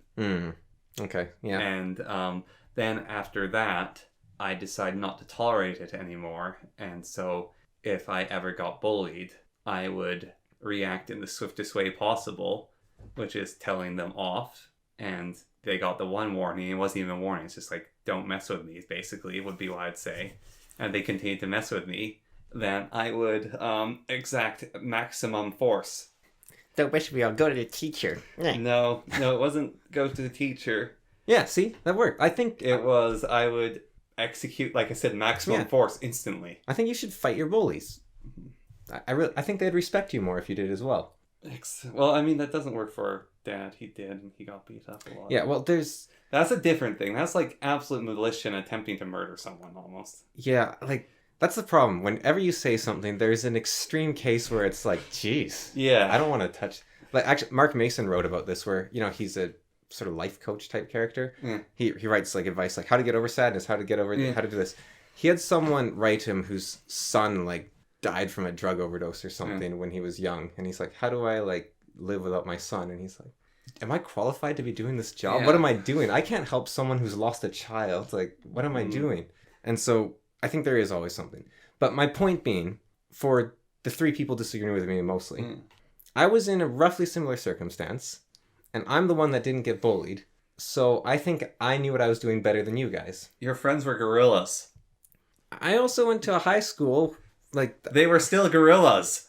I barely had any friends in grade 8. Like, I was alone most of the time. And when people were sick, then I had, like, no one. And, I just... And I'm not saying, like, maybe I just got lucky, right? But the thing is, maybe the hunter who comes back with the deer every time is lucky. But when you make hunting policy, right? Don't go to the hunter who has the broken legs all the time. Go to the hunter who's like, oh yeah, well, I decided not to trip on that branch, and I don't fall down that chasm. And the deer always go to this creek. And so that's my little spiel there, right? All right. Slightly tongue-in-cheek, but also... But now, on relationships, just quickly, I want to wrap that up, of dating advice. I think the only piece of dating advice you can give, okay, is this, which is be yourself. And I don't... And I've heard people dismiss it, but the thing is, if you be anyone but yourself, then someday the facade will crumble, and the person you were dating will suddenly realize, oh, I don't like the real you, and they will leave. And you will also be living a lie your whole life if the facade never crumbles, and that's not good. Yeah. That's the only advice that anyone can give. And here's the reason why. There's 2 kinds of people who can give dating advice, right? Yeah. There's the person who went out dating, they got married, and now they're giving you advice. Like, they just got lucky, or they did something right, but they have no idea because they had limited experience, right? They did the thing, they got married, it's over. Bam, they're done. It's like, they can't give you dating advice. They just got lucky, or maybe they didn't, but there's no way to tell because they can't do it again. It's like, oh yeah, you're good at marriage, huh? Well, let's see you do it again. You can't test them. You have no idea who anyone's skilled at dating, right? Yeah. Except you can, because there's people that date people all the time, right? Yeah. Except that's not the goal of dating. The goal of dating is to not date. So people who date more often are worse than the people who date less. Yeah. So no one knows anything. So any advice out there is garbage. Yeah. Because it's like, well, I've been on 500 dates. Oh, so you suck. Yeah. And it's like, well, I've been on 1. Oh, so you're lucky. There's no way to tell. I'm really good at marriages. I've been in 5. Yeah, exactly. The only person that you can take dating advice from is, let's say it's a guy, right? Let's say it's a guy. It doesn't have to be a guy, but I'll give an example of a guy. Every time he marries someone, like he goes on one date with a person, he marries them, they're incredibly happy for 10 years, then their spouse dies, and then he marries someone else. That is the only person you can take advice from, and they've done it like 10 times. And you're not sure you want advice for this guy because he's unlucky. Or he's like murdering people. Yeah. But that's the only person that you can actually take advice from because they're the only person that has demonstrated what they're doing works. Yeah. And you don't want that person. It's advice, because, yeah. Okay, can we talk about magic for a second? Which kind? Really cool magic. Like the card game? No, like magic. Okay. Okay, so you know how we need ozone in the atmosphere to protect the Earth? And you know how we get a lot of pollutants in the air, like just forest fires cause pollution, like natural gases come up volcanoes, then we're adding our own stuff. And also we like mess up ozone. So there's something that is major in not only creating ozone, but getting rid of these like things in the atmosphere, filters them out. And it accounts for 2 to 10%, and we think it's the 10% it counts for. Okay. And it's lightning. Yes. And like in terms of nitrogen fixation, or what? Or in creating ozone, or? So lightning fuses oxygen. Yeah, so creates ozone by fusing oxygen. But something else happens when it does that, because it's stealing the oxygen from H2O. Yeah. But only takes about, like, it takes the oxygen away, and you're still left with the other molecule. So we have the ozone made. And now that second molecule goes, oh, there's some carbon dioxide or like sulfuric gas.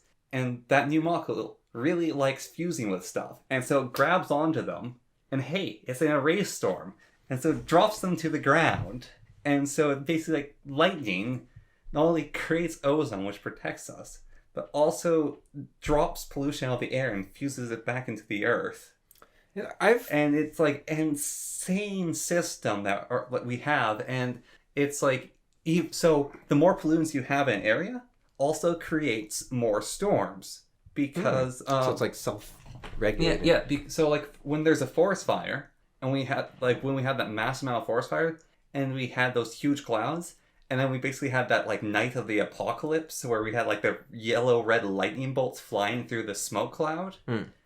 Those smoke clouds were creating lightning, and the lightning was literally like fusing the pollutants out of the air. Makes you wonder what checks and balances come in once you do enough bad stuff. Well, that's even like a thought with hurricanes, like the frequency of hurricanes and tornadoes, and to an extent. Although the cyanobacteria got away with it. Like they killed everything on Earth except themselves, basically. And now it's an oxygen-rich environment. Yeah. So obviously the regulations don't always work. Well, maybe that was like leading up to the regulations. Like they started laying them down. But hey, wait a minute. There ought to be a law.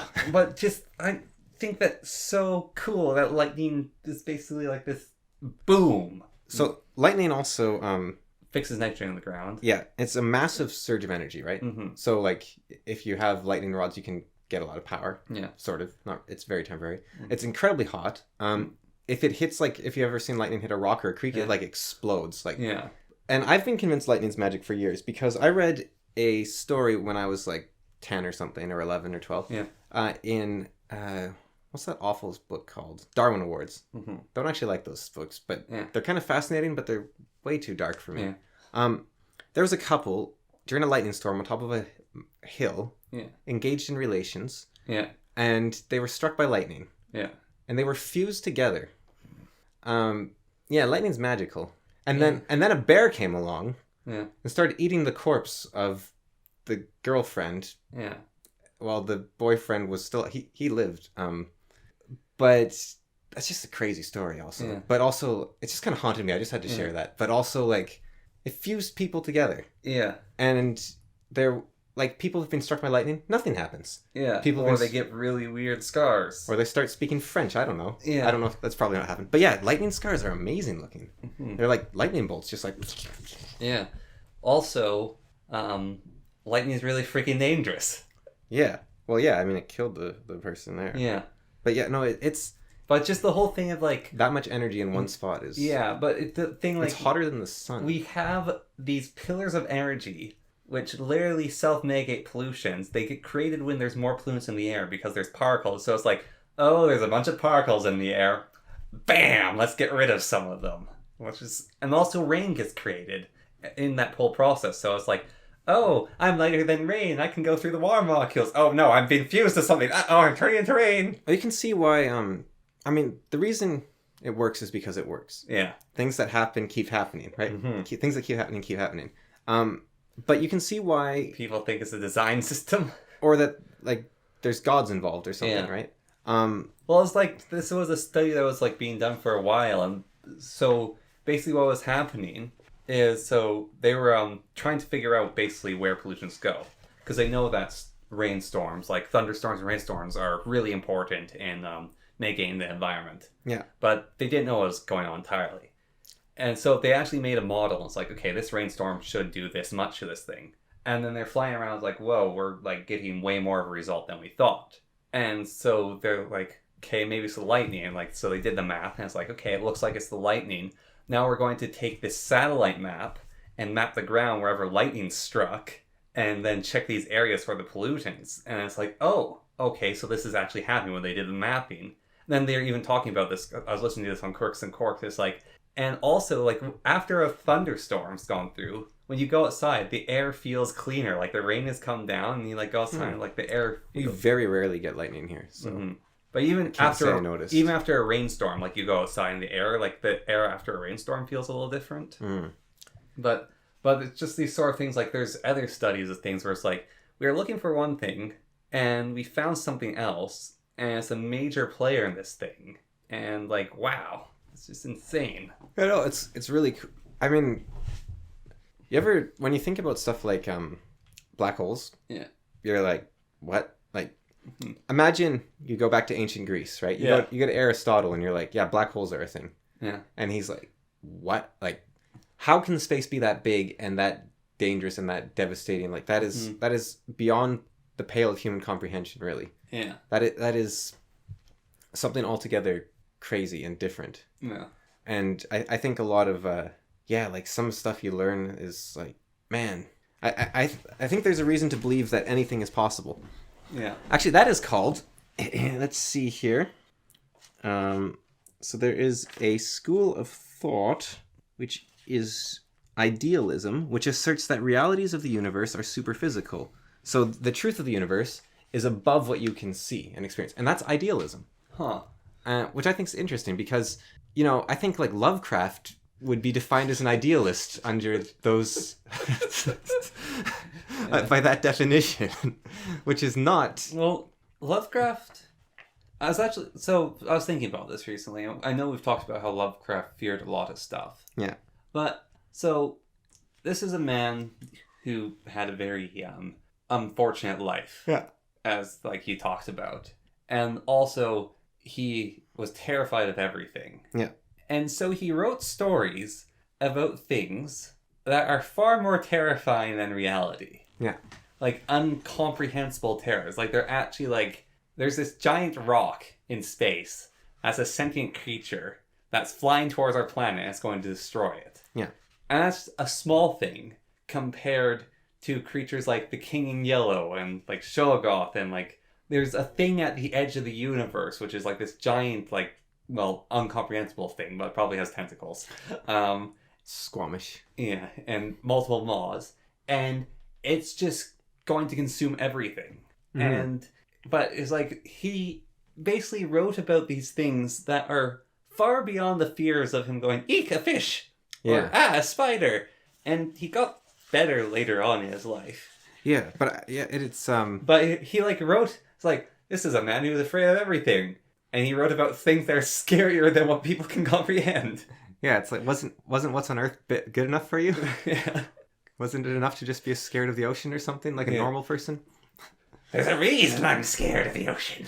Actually, so it was a Jordan Peterson lecture on agoraphobia, which I thought was quite funny. Where What's agoraphobia? Well, it's kind of the fear of open spaces, but apparently it's a bit more than that. Because their fear is rational. Yeah. I mean, all fears are rational to a degree. Oh yeah, I think I know. But basically, it's the idea of like, I could have a heart attack at any time, or I could go in the elevator and it could collapse and I'd fall down and die. And so what Jordan Peterson said was, we classify this as a phobia, but actually, it's incredible that everyone else on Earth goes around not worrying about these things. Yeah. It's like, because the agoraphobics are right. Well, isn't that basically the whole premise behind the cloaking device in Hitchhiker's Guide to the Galaxy? Is it someone else's problem? Yeah. But just that whole idea of like... The capacity for humans to ignore facts is necessary for their survival. Well, like there's that whole thing, which is, if you look like you know what you are doing... You can basically get into most, no access zones in the world. I imagine that... Like, there's limitations, like, try and get to Area 51 or whatever. Well, I imagine places like the Pentagon even and whatnot are at this point aware of that phenomenon, and they tell, like, look, we will have random tests. You will be fired with a massive fine if you do not stop every single person that comes through or something. But if, like, you're walking, like... I know there's even locations... we were in London one time. And going down into one of the tubes. Yeah. There's this area off to the right, and it's a door, and it said, no access beyond this point. And I stepped over that and walked into the area, and like looked about a bit, and I walked back. And like, there's no one there. Jack the Ripper just like shanked you a bunch of times. Well, exactly. There's no one guarding that thing, but like our grandmother, what's the hotel called? The Empress. The Empress. Yeah, she used to walk around the top floors. Yeah, our grandmother would walk around the whole Empress Hotel because she wanted to see it. Yeah. And you're not allowed to go into those areas. Yeah. But she didn't care. And she walked about with a purpose. And then she used the oldest excuse in the world. Oh, I was looking for the bathroom. Yes. Ah, yes. And she got away with it. in the upper floors of this ancient hotel. Yes, that's where I would find one too. Although actually, it being a hotel, it's a bit more. Well, I reasonable. don't even know. Like, she might not have just gone away with it, but someone's just like, yeah, whatever, okay. Yeah, just not worth my time. Mm-hmm. So, I got a bit of logic for you, right? Okay. Some dude, I want to say Mendacious or something, but I actually have no idea what his name was. Anyway, so he postulated, Mendemus is who I was thinking of, but he's not actually the guy that said what I'm about to say. All right. So, basically, nothing can be moved. All right? And here's why. It's completely logical. All right. Okay, so, motion, let's define it. To move something is to take it from the place where it is and put it someplace it is not. Yeah. Okay, now, an object cannot be a place it is not. Therefore, it is impossible to move anything. Therefore, it's impossible to shoot a turtle with an arrow. Yeah, it's very similar. Like, Although this one actually even makes a little bit more sense. these early That's actually a really cool idea. Basically, the two ways of approaching that. One way is agreeing with it, and so the other is his definition of movement is wrong. yeah. But something is like nothing's moved; it's where it is. His So like this knife I'm holding, yeah. it's where it is. Even though I'm swinging my arm about and it's in my hand, it hasn't been moved because it's just where it is. Depending on definition, yeah. Yeah. But that's the thing. A lot of these early arguments, I think they were just pointing out the whole system of logic, which is your conclusion can be correct, but if your axioms are incorrect, then the whole thing kind of falls apart. Mm-hmm. Another one was this. Well, I wonder if even we can dismiss those guys or go, oh, it's kind of silly. Well, I think they're making a point. Yeah, but even then we can sort of go like, yeah, okay, whatever. Because those guys already had those arguments probably or made those points. Actually, so I do want to talk about dismissing people. Not even dismissing, but just like, yeah, okay, this topic has been had. Yeah, but I actually really want to talk about that. But first, I just want to give another one that a guy did, which is a stronger one, I think. Although, again, something to do with dismissing people, they're probably a lot smarter than you thought. Yeah. Well, I think those guys were really, really smart. So this one is... It's just they were coming up with ideas. So this guy would go up to people. This is Mendicus, I think, or whoever I was talking about. I don't know. I can't find it. Anyway. Dudicus. Anyways, he would come up to people. He would... I mean, with a name like Mendicus, you can just start making up names that'll accept them. Or like Mendemus. Like, you could literally have Chadicus and Bradicus, and I might accept that. I mean, some of these names are crazy. Poleman. Yeah, exactly. Xenocrates. Yeah, see, exactly. Like I said, you could have Bradicus and Chadicus, and I would accept that. Metrocles. So. Right, so he would go up to people, Yeah. or to other philosophers, and he'd say, okay, so, do you agree with this statement? A thing that is the opposite of something... can I get the actual wording? Because it's kind of... right. Yeah, Mendemus was his name. And so, he was... Okay, so do you agree with this statement? That which is not the same is different from that with which it is not the same. So something that is not the same as something else is different from it. sure. Do you agree with that? If this USB stick is different from your microphone, then they are not the same as each other. Okay, yes. Yes. Okay. So that which is not the same is different from that with which it is not the same. Yes. So people would agree with him. They'd be like, yeah okay, fair enough. And then he'd say, so to benefit is not the same as good, right? Because they're two different things. To benefit and good. They're two different concepts. Yes. Therefore, good does not benefit. That get. And he's not exactly wrong. I think that things can be different, however, share nature. Yeah, it could be. But if then things can be the same as things they're different from. Yes. Which is kind of illogical. So... I think things can have elements of each other, though. Like, you can have a cat, you can have a lynx, you can have a cat lynx. I think things can emerge independently as well. Yeah. But a cat is not a lynx, and a lynx is not a cat. However, they both have claws, are fluffy, and look very similar. Like, if you give money to a beggar, you're doing good, but it might not actually... Well, you're benefiting them, but it might not actually be good for them, let's say. Yeah. However, it might be good for them. So I think that actions can actually have multiple simultaneous results. If a fat man falls over the street and you help him up. True story. And what happens? You help them up. But you don't benefit necessarily. Yeah. Yes. Yeah, it actually could be risky because there's a pandemic going on. Or you could benefit, or you might not benefit. Yeah. Yeah. And so I think it's actually not a bad argument he has, though. Actually, sidetracked again. Diogenes, right? Yes. He lived in a bathtub. Yeah. You knew this? Yes, I did. He was a beggar who lived in a bathtub. Yeah. And some kids at one point drilled holes in his bathtub as a prank and drained it. And so the city punished the kids, and then the city themselves bought him a new bathtub. Because everyone loved their crazy bathtub philosopher. And so they chipped together to buy him a new bathtub. He must have been the wrinkliest old man ever. Well, what's interesting though is he's not the only great thinker who was in a bathtub. Well, Archimedes is famous for discovering density, I think. Oh, not density, volume, by sitting in the bathtub. Yeah, but I'm talking about, so there's this guy, I think he was a writer, who basically, the condition his body was in was so awful. He lived most of his life in a bathtub full of medicine. Right. And he was in constant pain. Yeah, I think Diogenes was just crazy or old coot or something. Yeah, but no, there's the guy who actually, to live, he sat in a bathtub full of medicine, kind of like the Hanson siblings guy, except he was actually sane. So it would have had like oatmeal and that's that magic stuff that sheep eat. Yeah. Epsom salts. Yeah. Yeah. Yeah, he had several perfumes or stuff to help his breathing. Yeah. So the bathtub wouldn't destroy his skin. He had oatmeal in it and something else basically, so the absorption would work. I imagine Epsom salts would be quite good in that. He had several different medicines and something else to make sure his bone problem, he had a huge amount of arthritis wouldn't go bad. And then he was also just in the bathtub because the way his bones were, they were so weak. Basically, if he walked, support from the water. Yeah, he needed support from the water. And this guy wrote a lot of books. Wow, that's impressive. Mm-hmm. I admire someone like that. Yeah. That's amazing. So wrap it up with dismissing people. Right. Ptolemy. He created. Don't want to hear it. He created the map of the universe. Here it is. Sorry, of the solar system. Yeah. So I'll describe it to people that can't see what I'm looking at. Yeah. For some reason. So here we have Earth in the center. Yeah. Then the moon orbits Earth, and then Mercury orbits both of them. Yeah. Venus orbits all of them. The sun orbits all after that, and then Mars, and then it goes out as logically you think it would. Yeah.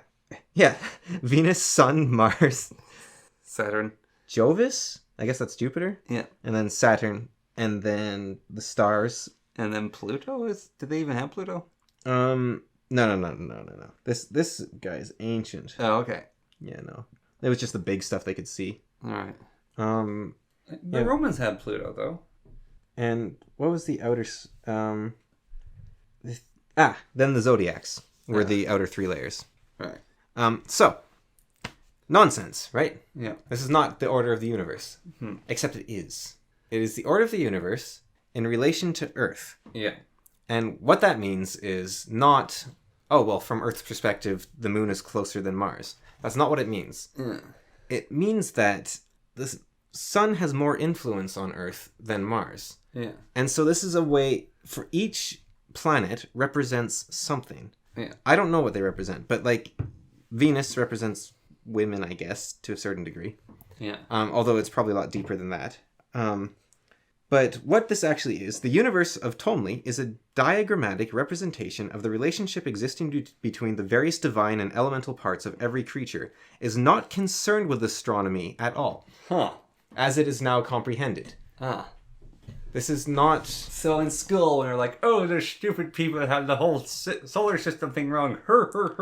This is not a map of the solar system. Yeah. This is a map of the divine. Yeah. This is... Map of heaven. Yeah, this is basically an alchemical formula, let's say. An equivalent. This is, if you understand the symbols in this, then there is a truth in here. It's similar to, in later pages, there's a picture here of Jesus with 3 faces. Yeah. You're like, what? Jesus didn't have 3 faces. That's actually really weird because the devil, Lucifer, is often quite depicted with 3 heads. Oh. But, especially from the Descent to Hell, Dante's Inferno. Oh. Which a lot of... Well, isn't he meant to be kind of like the mirror of Jesus or something? Or, I don't know. He's the mirror of this archangel Michael. Right. Well, anyways, Jesus doesn't have 3 faces. Yeah. That's weird. Mm-hmm.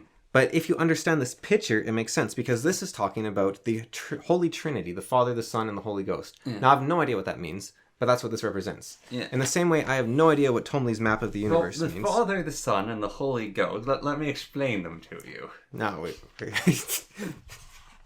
we don't have time for that now.